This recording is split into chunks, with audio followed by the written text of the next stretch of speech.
प्रधानमंत्री नरेंद्र मोदी ने उच्च अधिकारियों के साथ की कोरोना की स्थिति और राष्ट्रव्यापी टीकाकरण अभियान की समीक्षा।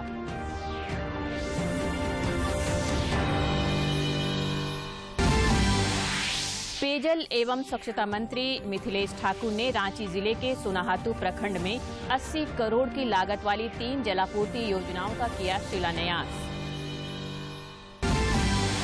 राज्य के व्यवहार न्यायालयों में राष्ट्रीय लोक अदालत का आयोजन कल। अधिक मामले के निपटारे का किया जाएगा प्रयास। और भारत और इंग्लैंड के बीच मैनचेस्टर में खेला जाने वाला 5वां और अंतिम क्रिकेट टेस्ट मैच कोविड की आशंका के मद्देनजर रद्द। भारत ने 2-1 से जीती श्रृंखला।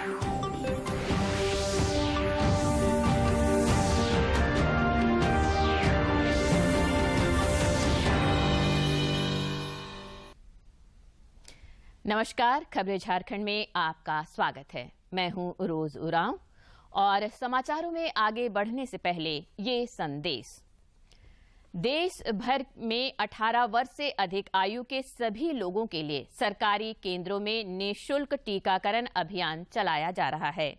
दूरदर्शन आप लोगों से अपील करता है कि कोविड रोधी टीका जरूर लगवाएं। कोरोना महामारी के प्रति कोई भी लापरवाही न बरतें। जब तक आवश्यक ना हो घर से बाहर ना निकलें और इन आसान उपायों का पालन करें। मास्क लगाएं, 2 गज की सुरक्षित दूरी बनाए रखें, बार-बार हाथ धोएं और चेहरा साफ रखें। कोविड से संबंधित जानकारी और मार्गदर्शन के लिए राष्ट्रीय हेल्पलाइन काम कर रही हैं। इनके नंबर है 01123978046 और 1075। इसके अलावा राज्य हेल्पलाइन नंबर 104 डायल कर समस्या का त्वरित समाधान लिया जा सकता है। और अब समाचार विस्तार से। प्रधानमंत्री नरेंद्र मोदी ने देश में कोरोना वायरस से संबंधित स्थिति और टीकाकरण अभियान पर गृह एवं स्वास्थ्य सहित कई अन्य मंत्रालयों के उच्च अधिकारियों के साथ समीक्षा की। इस बैठक में अस्पतालों की आधारभूत संरचना के विकास की प्रगति की भी समीक्षा की गई। प्रधानमंत्री ने आने वाले पर्व त्योहारों में कोविड प्रोटोकॉल का पालन कराने के संदर्भ में भी दिशा निर्देश दिया।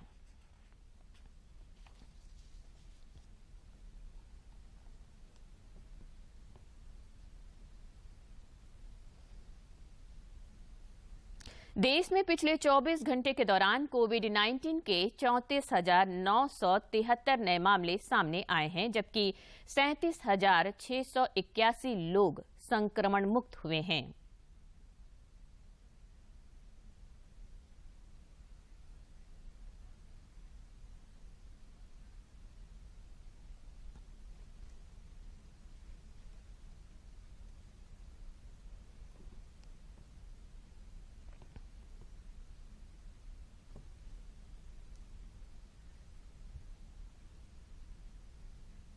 इधर झारखंड में पिछले 24 घंटे में कोविड-19 के 27 नए मरीजों की पहचान की गई है, जबकि इस दौरान 12 लोगों ने कोरोना को मात देने में सफलता हासिल की। स्वास्थ्य विभाग से मिली जानकारी के अनुसार राज्य में अब सक्रिय मरीजों की संख्या घटकर 154 रह गई है।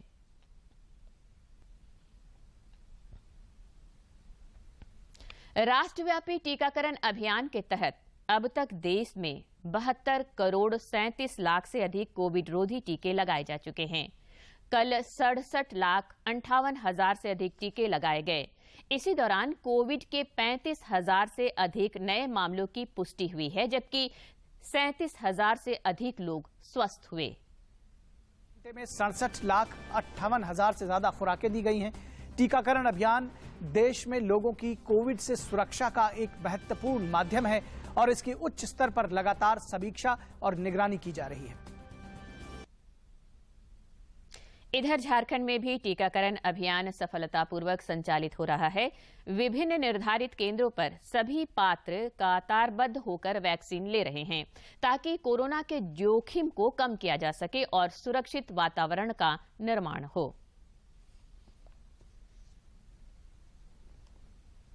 कोडरमा जिले में अब तक 3,05,000 लोगों को वैक्सीन का पहला डोज दिया जा चुका है, जबकि तकरीबन 70,000 लोगों ने दूसरा डोज भी लगवा लिया है। प्रतिदिन 12 से 15 टीकाकरण केंद्रों पर लोगों को वैक्सीन दिया जा रहा है। राज्य में सबसे ज्यादा वैक्सीन लगवाने के मामले में कोडरमा जिला अव्वल है। टीकाकरण अभियान की सह नोडल पदाधिकारी डॉक्टर शरद कुमार ने बताया कि सामूहिक प्रयास के बाद टीकाकरण के प्रति अफवाहें और भ्रांतियां खत्म हो गई है। हमारे सभी लोगों ने हर पंचायत में जाके लोगों के अंदर जो कंफ्यूजन था, उनको जो भ्रांतियां थी, जो अफवाह में लोग घिरे हुए थे, उनको दूर किया है। अब लोगों में काफ़ी जागरूकता आई है और लोग बढ़ चढ़कर हिस्सा ले रहे हैं और वैक्सीन करवा रहे हैं। पूरे स्टेट में हम लोगों का स्थान बहुत अच्छा है। कोडरमा जिला में वैक्सीनेशन बहुत अच्छा है, कोई परेशानी।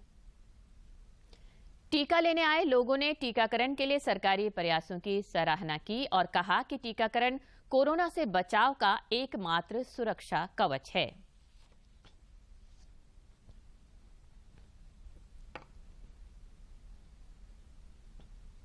अच्छा लग रहा है,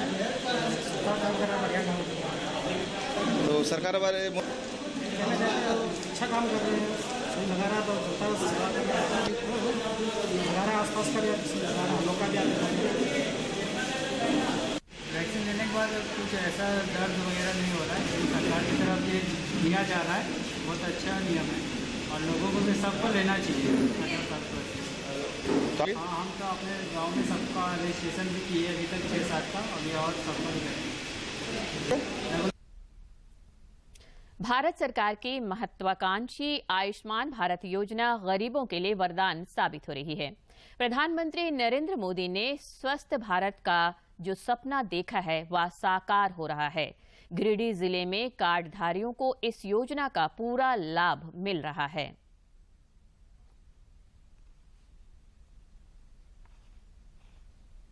निशा कुमारी गिरिडीह की रहने वाली हैं। गरीब माता पिता के लिए निशा का अपेंडिक्स का ऑपरेशन कराना संभव नहीं था। ऐसे में सहारा बनी भारत सरकार की आयुष्मान भारत योजना। गिरिडीह के नवजीवन नर्सिंग होम में निशा का न केवल सफल ऑपरेशन हुआ, बल्कि उसे मुफ्त में खाना और दवाइयां भी मिली। निशा प्रधानमंत्री नरेंद्र मोदी के प्रति आभार प्रकट करती हैं। 1 साल से हमको अपेंडिक्स था, पैसा न रहने की वजह से मेरी इलाज अच्छे से नहीं हो पा रही थी, पर अब ठीक हूँ क्योंकि आयुष्मान के तहत मेरी इलाज सरकारी द्वारा हो चुकी है और डॉक्टर को भी धन्यवाद, सरकार को भी धन्यवाद। सिर्फ निशा ही नहीं, यशोदा देवी के परिजन को भी आयुष्मान भारत योजना का लाभ मिला। यशोदा देवी के परिजन के टूटे पैर का भी मुफ्त इलाज हो गया। रास्ते पर बाजार जा रहे थे, बाजार जाने के बाद दुर्घटना हो गई, रास्ते में पैर टूट गए, उससे पैसा का कमी था, गरीबों लोग था, इसलिए मैं आयुष्मान कार्ड से इलाज चल रहे हैं गिरिडीह डॉक्टर के पास। Giridih civil surgeon doctor SP Mishra का कहना है कि गिरिडीह सदर अस्पताल में आयुष्मान भारत योजना से 1 करोड़ 16 लाख रुपए का इलाज गरीबों का हुआ है। इस राशि का इस्तेमाल अब अस्पताल की आधारभूत संरचना के विकास पर किया जाएगा। हमारे जिले की उपलब्धि आयुष्मान भारत में इसके अभी तक अकाउंट में 1 करोड़ 16 लाख रुपये जमा हो चुके हैं और इस 1 करोड़ 16 लाख रुपये से जो समुचित दवाइयां हैं, जो उनको मुफ्त दवाइयों की सुविधा दी जानी है, मुफ्त जांच की सुविधा दी जानी है, मुफ्त ऑपरेशन की सुविधा दी जानी है, वो सारी सुविधाएं मिल रही है। आयुष्मान भारत योजना के तहत गरीब परिवार को प्रतिवर्ष 5 लाख का मुफ्त इलाज का लाभ मिलता है, जो महंगी हो चुकी इलाज व्यवस्था में लोगों को बड़ी राहत दे रहा है। गिरिडीह से रमेश प्रभाकर की रिपोर्ट।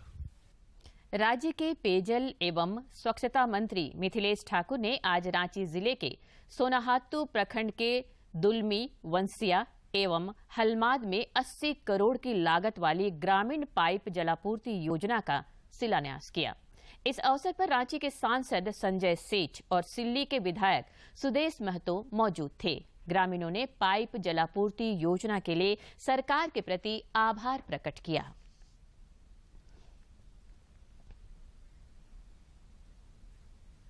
झारखंड विधानसभा में नमाज कक्ष को लेकर विधानसभा अध्यक्ष द्वारा 7 सदस्यीय समिति के गठन को प्रदेश भाजपा अपने आंदोलन की जीत के रूप में देख रही है। पार्टी के प्रदेश अध्यक्ष दीपक प्रकाश ने आज प्रेस कॉन्फ्रेंस में कहा कि भाजपा संघर्ष से उपजी पार्टी है और जनहित में हम हमेशा संघर्ष करते रहेंगे। लाठी तक नहीं था, डंडा नहीं था, कुछ नहीं था, और लगातार हिंसा का रूप सरकार। प्रेस कॉन्फ्रेंस में मौजूद पार्टी के विधायक अमर बावरी ने कहा कि कांग्रेस और झामुमो ने कभी भी दलितों और पिछड़ों की चिंता नहीं की और हमेशा उन्हें अपना वोट बैंक समझा। कठिन ध्रुव व्यवस्था जो आदिवासी दलित महिलाएं जिस पे जुर्म हो रहे हैं, जो चिल्ला के कर रही है कि हमारे साथ अन्याय हो रहा है, रूपा तिट्टी की आत्मा रो रही है, उनके कानों तक गूंजती है, उनकी आंखों तक असर मारता। लेकिन ये अहंकारी सरकार है, घमंडी सरकार है, और इस अहंकारी और घमंडी सरकार का घमंड टूटना प्रारंभ हुआ है। सहायक अभियंताओं की नियुक्ति प्रक्रिया मामले में आज हाईकोर्ट का फैसला राज्य सरकार के पक्ष में आया है।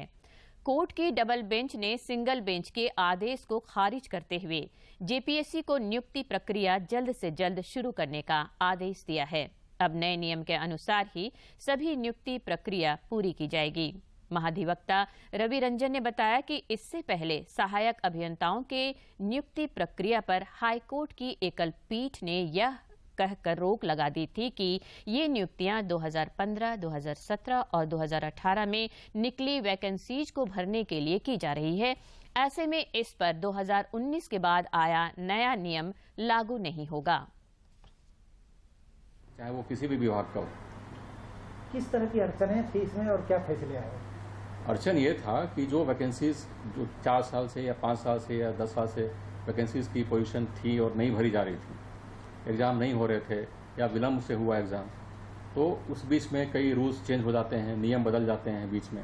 तो जिस समय अगर 2020 या 2021 में जब हम आज नियुक्ति प्रक्रिया शुरू कर रहे हैं या प्रक्रियाधीन है, तो 2015-16 के रूल्स के तहत हम नहीं भरेंगे उसको हम आज के रूल और नियम के तहत उसको नियुक्ति प्रक्रिया चलाएंगे। तो ये जजमेंट के कारण उसमें बाधा उत्पन्न हो रही थी कि पहले के रूल से आज की नियुक्ति हम नहीं भर सकते हैं। तो इस बात को, सरकार की बात को डिवीजन बेंच ने इसको एक्सेप्ट करते हुए एकल पीठ के आदेश को खारिज किया है और नियुक्ति में जो ये बाधा थी, अड़चन था, वो अब खत्म हो गया है। राज्य विधिक सेवा प्राधिकार एवं जिला विधिक सेवा प्राधिकार के निर्देश पर 11 सितंबर को राज्य के सभी व्यवहार न्यायालयों में राष्ट्रीय लोक अदालत का आयोजन किया जाएगा, जिसकी तैयारी पूरी कर ली गई है। इस लोक अदालत में ज्यादा से ज्यादा मामलों का निष्पादन करने का लक्ष्य रखा गया है। मुख्यमंत्री हेमंत सोरेन और राज्यसभा सांसद शिबू सोरेन ने आज स्वर्गीय दुर्गा सोरेन की जयंती पर राजधानी रांची के लोवाडीह स्थित उनकी प्रतिमा पर माल्यार्पण कर नमन किया। इस अवसर पर मुख्यमंत्री ने कहा कि स्वर्गीय दुर्गा सोरेन की पहचान एक सर्वमान्य नेता के रूप में थी। वे गरीबों एवं जरूरतमंदों की मदद के लिए सदैव तत्पर रहा करते थे।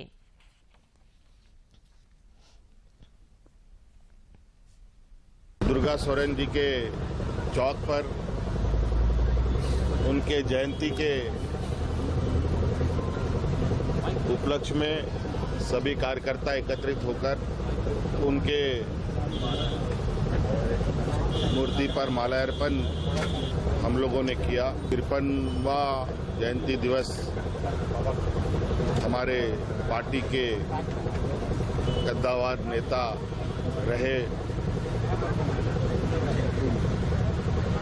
आदरणीय दुर्गा सोरेन जी आज हमारे बीच में वो नहीं है, फिर भी उनकी विचार, उनकी यादें, सुझाव, राजनीतिक उनके जो विचार हैं वो आज हम लोगों के बीच में है। मुख्यमंत्री हेमंत सोरेन ने राजधानी रांची के कांटाटोली चौक स्थित परमवीर चक्र विजेता अमर शहीद वीर अब्दुल हमीद की शहादत दिवस पर उनकी प्रतिमा पर श्रद्धा सुमन अर्पित कर नमन किया। स्वास्थ्य मंत्री बन्ना गुप्ता आज विंध्याचल में नाव दुर्घटना से पीड़ित परिवारों से उनके रांची के धुर्वा स्थित आवास पर जाकर मिले। इस दुर्घटना में एक ही परिवार के कई सदस्यों के डूबने से मृत्यु होने की खबर है। स्वास्थ्य मंत्री ने मिर्जापुर के कमिश्नर से फोन पर बात कर पीड़ित परिवार को हर संभव मदद करने को कहा। उन्होंने कहा कि वे स्वयं वहां के अधिकारियों के संपर्क में हैं। गिरिडीह जिले के देवरी थाना क्षेत्र के गादीकला गांव में आज 3 बच्चियों के पानी में डूबकर मौत हो गई है। खोरी महुआ के एसडीपीओ मुकेश महतो ने बताया कि तीनों शवों को पानी से निकाल लिया गया है। पुलिस सूत्रों ने बताया कि तीनों बच्चियां कर्मा पर्व को लेकर बालू लाने गई थी। केलूटांड के पास एक डैम से बालू निकालने के क्रम में एक बच्ची डूबने लगी। एक दूसरे को बचाने के क्रम में तीनों बच्चियां पानी में डूब गई। यहाँ पे तालाब है। ये तालाब जो है ग्रामीणों के द्वारा बताया जा रहा है कि वन विभाग से बना हुआ है, जेसीबी से बनाया है और इसको जो है एक तरह से वो फिलिंग नहीं किया गया है, जैसे काफ़ी ये गहरा है।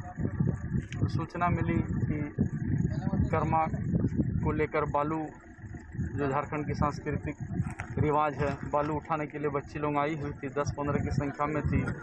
इसी क्रम में बालू उठाने के क्रम में रेनू फिसल गई, उसको बचाने के क्रम में और 2 बच्ची ने उसका हाथ पकड़ने का कोशिश किया तो वो लोग भी इस तालाब में जो है डूब गई।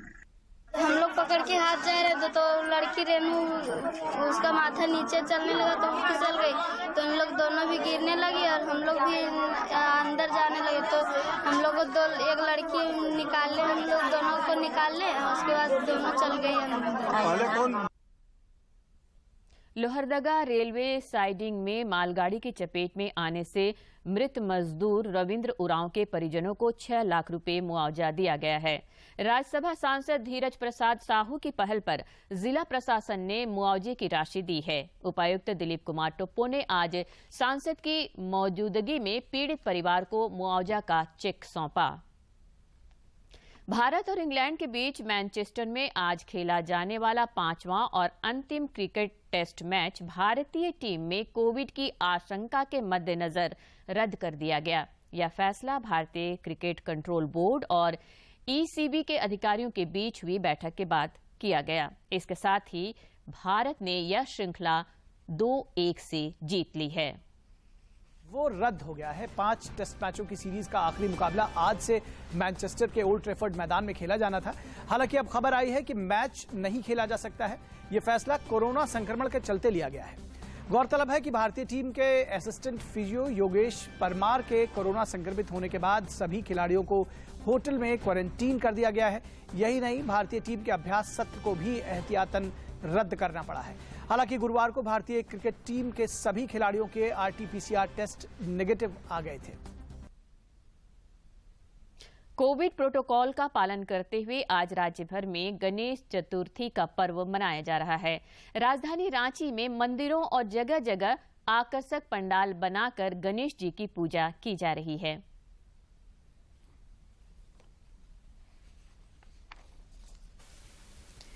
वैसे तो महाराष्ट्र में लंबे अरसे से गणेश चतुर्थी बड़े ही धूमधाम से मनाई जाती है, लेकिन हाल के कुछ वर्षों से झारखंड में भी कुछ एक जगहों पर गणेश चतुर्थी मनाया जाने लगा है।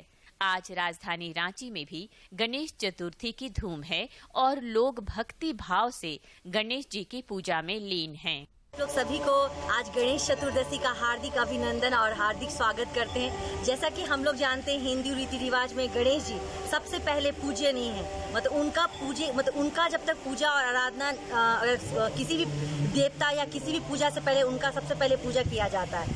तो जैसा कि आज हम लोग जानते हैं कि गणेश चतुर्दशी है और आज हम लोग काफ़ी धूमधाम से यहाँ पे लगभग 5-6 साल से यहाँ हम लोग मिलजुल के पूरी तरह से विधि विधानों के साथ इस पूजा को हम लोग आज मना रहे हैं। और अभी हम लोग का पूजा हुआ, अभी भोग वितरण हुआ और शाम को हम लोग सभी लोग बहुत ज़्यादा एक्साइटेड हैं। गणेश पूजा को लेकर बच्चों और महिलाओं में भी खासा उल्लास है। कई जगहों पर भंडारे और सांस्कृतिक कार्यक्रमों का भी आयोजन होता है। कुमार हुआ और यहाँ पे लगभग 5 साल पहले से ये गणेश चतुर्दशी का जो पूजा आरंभ हुआ है और ये बहुत ही धूमधाम से किया जाता है, क्योंकि रांची में देखा जाए तो बहुत कम ही जगहों पे गणेश चतुर्दशी की पूजा की जाती है। इसी वजह से ये जो यहाँ पे पूजा होता है तो उसकी वजह से यहाँ बहुत ज़्यादा भीड़ भी उमड़ते हैं। अभी शाम का समय होगा तो बहुत ज़्यादा भीड़ उमड़ेंगे। हम कोविड की वजह से बहुत सा अभी छोटे ये में किया जा रहा है, नहीं तो मेला लगता है तो बच्चों का रंगारंग कार्यक्रम होता है, रात में जागरण भी होता है। लेकिन अभी कोविड की वजह से हम लोग कुछ नियंत्रण में, लेकिन फिर भी क्योंकि जो हमारे गणेश देव हैं वो तो देवों के देव हैं। गुमला जिले के उमरा गांव के ग्रामीणों ने आज आजादी का अमृत महोत्सव मनाया। इस अवसर पर ग्रामीणों द्वारा रैली निकाली गई। इस कार्यक्रम में युवा मोर्चा के कार्यकर्ता भी शामिल हुए। फिटनेस का डोज, फिटनेस का डोज, फिटनेस का डोज।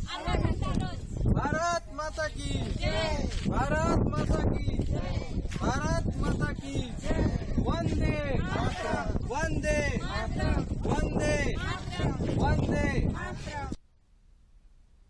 मछली पालन सेक्टर के लिए आजाद भारत की सबसे बड़ी योजना मत्स्य संपदा योजना मछुआरों के लिए वरदान साबित हो रही है।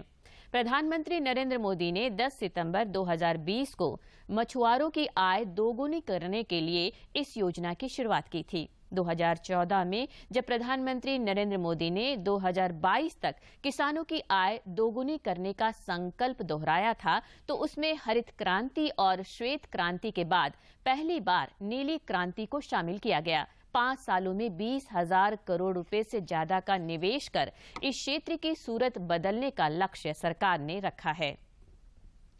झारखंड आदिवासी सशक्तिकरण आजीविका परियोजना के तहत झारखंड ट्राइबल डेवलपमेंट सोसाइटी द्वारा बकरी पालन कराया जा रहा है। पूर्वी सिंहभूम जिले के पोटका थाना अंतर्गत रसूल चोपा पंचायत के पालीडी गांव में रहने वाली श्रीमी सरदार आज बकरी पालन कर आत्मनिर्भर बन गई है।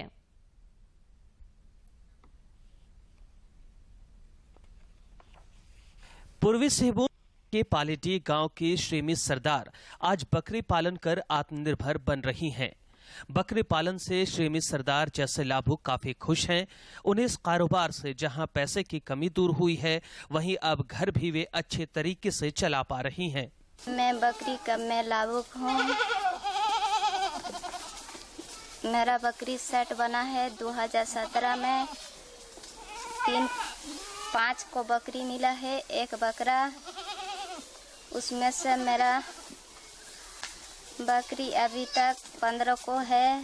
हम लोग देखभाल करते हैं। झारखंड ट्राइबल डेवलपमेंट सोसाइटी के सीएफ चतुर्भुज प्रधान बताते हैं कि रसूल चोपा पंचायत में 55 घरों को चुनकर 2017 में शेड का निर्माण करवाया गया। इन्हें 5 बकरी और 1 बकरा दिया गया था और आज इन सबों के दर्जनों बकरियां हैं। हम लोगों ने 2017 में इस गांव को बकरी क्लस्टर के रूप में चुना था और 2017 में चुन के इस गांव में टोटल 55 घर को हम लोग इनको चुन के शेड बनाए। बकरी का शेड बनाने के बाद इनको बकरी दिया गया। बकरी में से 6 बकरी था, 5 को बकरी, 1 बकरा। उसमें से सभी लाभुक ने मिल के बहुत बढ़िया से किए इसको और हम लोग समय समय पर इसको आज तक प्रशिक्षण देते आ रहे हैं। बकरी पालन के जरिए इस इलाके की महिलाओं के जीवन में नया बदलाव आ रहा है। जमशेदपुर से राजेश कुमार लालदास की रिपोर्ट। डीडी न्यूज देश का सबसे भरोसेमंद न्यूज चैनल बन गया है। विदेशी संस्था writers institute for study of journalism के ताजा सर्वे में एक बार फिर डीडी न्यूज की विश्वसनीयता पर मुहर लगाई गई है। एक बार फिर से डीडी न्यूज की विश्वसनीयता पर मुहर लग गई है। सर्वेक्षण के मुताबिक देश भर के लोगों ने डीडी न्यूज पर विश्वास जताया है। ये बात फिर से साबित हो गई है। सरकारी ब्रॉडकास्टर अभी भी देश के सबसे भरोसेमंद न्यूज चैनल बना हुआ है। डीडी न्यूज देश का एकमात्र स्थलीय सह उपग्रह न्यूज चैनल है। भारत के लोक सेवा प्रसारक का समाचार चैनल बिना किसी सनसनीखेज खबरों के संतुलित, निष्पक्ष और सटीक समाचार देने की अपनी जिम्मेदारी का सफलतापूर्वक निर्वहन लगातार कर रहा है। डीडी मेट्रो चैनल को 24 घंटे के न्यूज चैनल में परिवर्तित करके 3 नवंबर 2003 को डीडी न्यूज चैनल लॉन्च किया गया था। इसका सैटेलाइट फुटप्रिंट पूरे देश भर में उपलब्ध है। डीडी न्यूज वर्तमान में हिंदी, अंग्रेजी, उर्दू और संस्कृत भाषाओं में समाचार सामग्री तैयार करता है। विश्वसनीयता के पैमाने पर DD news 46%, all India radio 38%, जबकि बाकी समाचार चैनल्स इस दौड़ में डीडी न्यूज और आकाशवाणी से काफी पीछे हैं। आजादी का अमृत महोत्सव पर देश गुमनाम क्रांतिकारियों को याद कर रहा है। आजादी के सफर में आज इस खास रिपोर्ट में देखते हैं स्वतंत्रता सेनानी अर्जुन लाल सेठी और शंभुदत्त शर्मा की जीवन यात्रा। सबसे अधिक जोशीले स्वाधीनता सेनानियों में से एक जतेंद्र नाथ मुखर्जी ने अंग्रेजों से अपनी अंतिम लड़ाई लड़ी और शहीद हुए। जतेंद्र नाथ का जन्म अविभाजित बंगाल के नादिया जिले के कुश्तिया उप संभाग में हुआ था, जो अब बांग्लादेश में है। जतिन आरंभिक दिनों से ही वर्ग, जाति या धर्म पर ध्यान दिए बिना सभी भारतीयों से प्रेम करते थे। एक बार गांव के लोगों को बचाने के लिए जतिन ने नरभक्षी रॉयल बंगाल टाइगर का करीब 3 घंटे तक मुकाबला किया। उन्होंने गोरखा छुरी से बाघ को मार गिराया, इसलिए उनको बाघा जतिन कहा जाने लगा। कॉलेज के दिनों में जतेंद्र नाथ सिस्टर निवेदिता द्वारा आयोजित राहत शिविर में शामिल हुए। सिस्टर निवेदिता ने जतिन का परिचय स्वामी विवेकानंद से कराया। विवेकानंद ने जतिन को मातृभूमि की सेवा का मिशन चलाने का निर्देश दिया। उन दिनों राष्ट्र ब्रिटिश राज के प्रति असंतोष से आंदोलित था।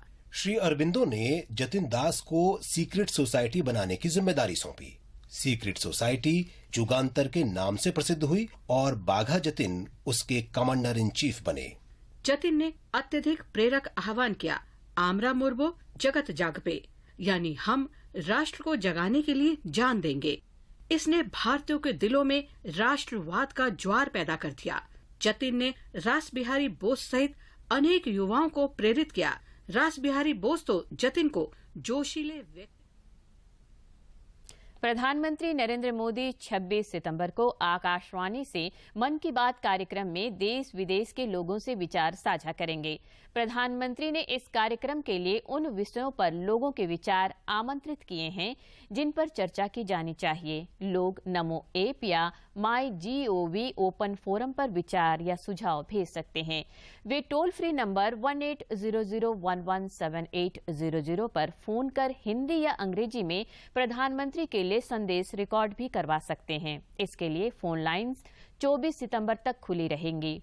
लोग 1922 पर मिस्ड कॉल देकर SMS में प्राप्त लिंक को फॉलो कर सीधे प्रधानमंत्री को भी सुझाव भेजे जा सकते हैं। और अंत में मुख्य समाचार एक बार फिर। प्रधानमंत्री नरेंद्र मोदी ने उच्च अधिकारियों के साथ की कोरोना की स्थिति और राष्ट्रव्यापी टीकाकरण अभियान की समीक्षा। पेयजल एवं स्वच्छता मंत्री मिथिलेश ठाकुर ने रांची जिले के सोनाहातू प्रखंड में 80 करोड़ की लागत वाली 3 जलापूर्ति योजनाओं का किया शिलान्यास। राज्य के व्यवहार न्यायालयों में राष्ट्रीय लोक अदालत का आयोजन कल। अधिक मामलों के निपटारे का किया जाएगा प्रयास। और भारत और इंग्लैंड के बीच मैनचेस्टर में खेला जाने वाला 5वां और अंतिम क्रिकेट टेस्ट मैच कोविड की आशंका के मद्देनजर रद्द। भारत ने 2-1 से जीती श्रृंखला।